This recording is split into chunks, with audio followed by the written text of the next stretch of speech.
Hey, Rock Creek Church. Most of you know us. We're Pat and Debbie Williams, and we just want to say that we are very thankful that we were able to join in with the other Rock Creek folks to go to Guatemala this year. We are very appreciative of all the support the church has given over the past years, and especially this year. So many donations and just so many thoughtful ways that you contributed to this trip. So it wasn't just 6 people that went on this trip, but it was a mission of the whole church. We wanted to just share a little bit with you about our experience this year. This is my 4th time to go to Guatemala, so I have a little bit of experience, but this year, the thing I enjoyed the most was something very different, something we haven't done before.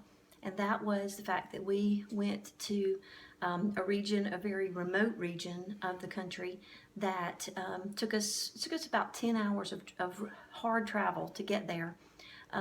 But one of the best things about being there was getting to know some of the people. And part of the ministry is to do house visits, to go and actually see people and talk to them in their homes. And that was extremely special and meaningful to me because many of these people have little to nothing.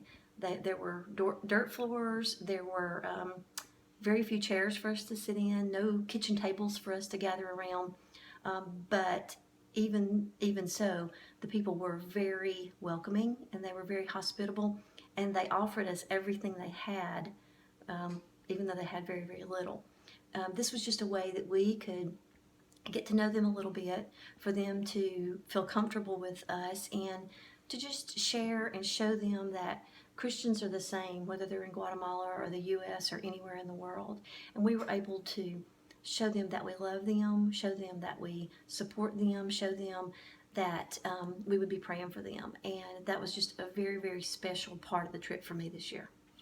The thing that really impressed me was when we went to Quiche and we visited this Mayan lady, and she invited us in her home. She had a dirt floor. She had no shoes. She had very little to that she owned at all, and she made uh, a purpose in giving us gifts while we were there. And she virtually gave us all of her food that she had, which was a bunch of bananas. And it was very touching. It almost brought the story of the widow's mite to life, of how that this lady who had very little, she had her daughters living with her as well, and she was able to give whatever she had. And